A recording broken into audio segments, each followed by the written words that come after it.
Hey guys, welcome to another episode of Bento Xtreme, your number one source for anime, JRock, video game, and Blizzard Entertainment news. It's been a while, guys.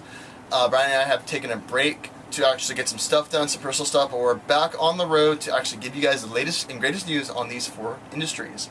So without further ado, Brian's going to give you some exciting news on Evangelion.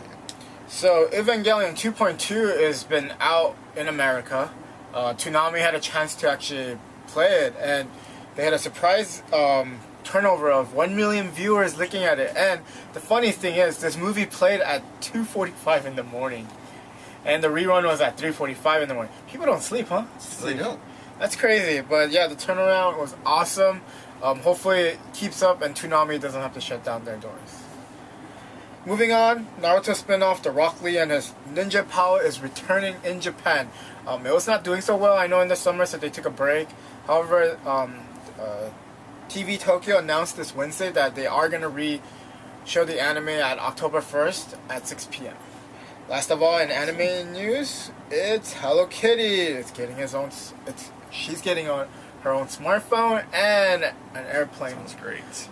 Taiwan's biggest airline is actually sponsoring Hello Kitty jets, where it's going to be flying from Taiwan to LAX.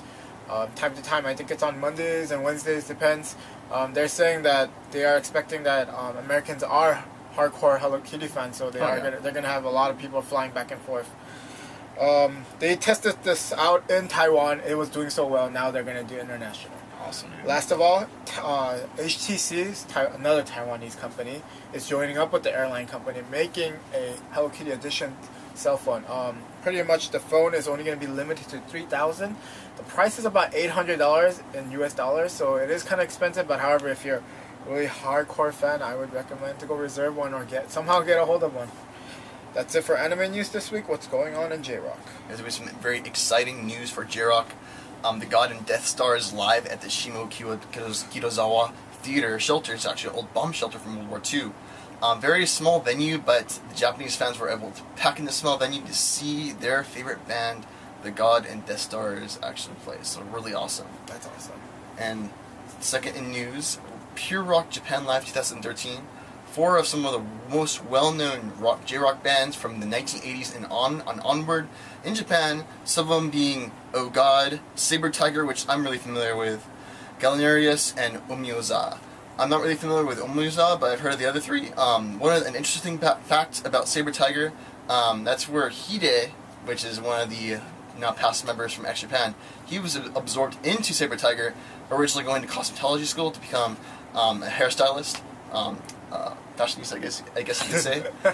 But he got absorbed into rock, and he was actually doing. It's not a history lesson. He was actually doing it to actually get away from the cosmetology school. He felt he was a really depressed student. He was one of those loners, but he actually became famous going into the rock scene. But that's how he was absorbed and founded by X Japan. Really awesome.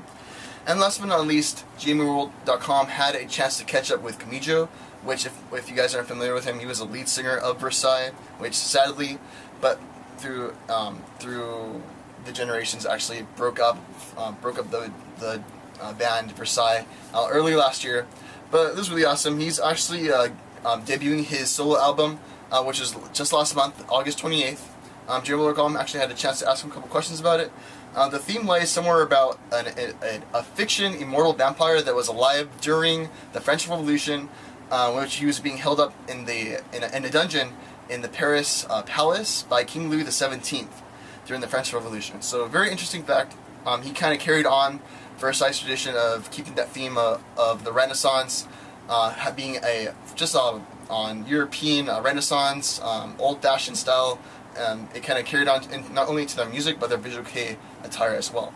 So really awesome. That's all the news we have in JRock this week. Let's move on to video games. So exciting news in video game news is Microsoft finally decided on a release date for Xbox One. Woo! They decided it's going to be on November 22nd, and 13 countries are going to get it on that day.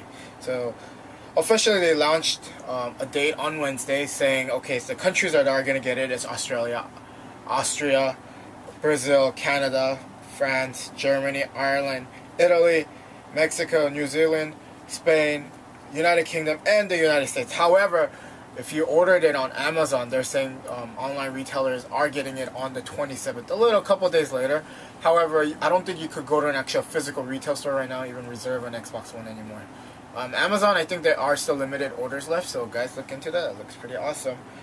Moving on, Pokemon X and Y new generation game is coming out. However, they are going to allow the classic start off. Charmander, Bulbasaur, and Squirtle. They are actually getting a new Evolve stage. Look into it. It's on, Anime News Network. It looks pretty cool. Charizard looks pretty cool. Venusaur looks about the same. Bulbasaur got some new cannons on them. But that's not the best part of the game. The best part of the game is that Pokemon is creating a bank software where you could bring your old games and bring it to the new games. Pretty much, they're saying this new game is going to be pretty much what number? I don't know, like 700 Pokemons, whatever number of Pokemons we're at. You can actually put all of them on one game system. It's going to be crazy. They're saying they're going to beta test it in Japan for $5 a month. However, we'll see how it goes, and hopefully the United States will get it. That'd be awesome. Last of all, Attack on Titan fans, guys. There is a 3DS coming out in Japan. Right now, I don't know if it's going to be subtitled or it's going to be in English. However, they're saying this game was awesome. You get to fly around, and it's going to be pretty crazy. So look into it. There's no release date yet, so hopefully I could give you guys an update in the future about a release date. That's it in video game world. What's going on in Blizzard news? Guys, we have some excellent and exciting Blizzard news this week. As you guys know, the WCS, which stands for the World Championship Series European Finals, are going on right now. There's a new feature called the GG Tracker, which of course stands for Good Game. You can actually keep track of your favorite professional player stats, real-time stats on how many minerals per minute are being mined, what units are being created, build orders, and such. So you can actually watch what's going on live and see what's happening, memorize the build orders, become a better gamer, as Dana and I will always say. In other news, big Gem Raider fans, there is a creators of StarCraft 2 are actually working on a 1/6 replica of, which is 1/6 of the size of what Gem Raider would be as a Terran. A replica. This replica will have 500 moving parts, which includes a retractable helmet, glowing, flashing LED lights on the chest plate and arms, the Gauss rifle that Gem Raider is famous for, including his Gauss rifle, including his shotgun and holster, including sniper rifle and all. There is no price just yet how much this thing's going to cost. Pre-orders are now up. I'm sure it's going to be very expensive, since this is going to be handcrafted with 500 individual parts and moving parts as well. So really awesome. And also, it's an action figure, not a toy. And last but not least, those who are familiar with Carbot. Carbot is a YouTube channel which actually partnered with Blizzard to make 1 to 2 snippets of daily life of what's happening through the Kapulu sector with the 3 races, Zerg, Terran, and Protoss. They're very friendly. They're now on Season 2. Episodes are released every Saturday morning. Right now they just released episode 16, which was released last Saturday. This coming Saturday, which is today, as we're filming this on Friday. But tomorrow, or which is today, as when you guys are watching this, they came out with episode 17. So be sure to check that out.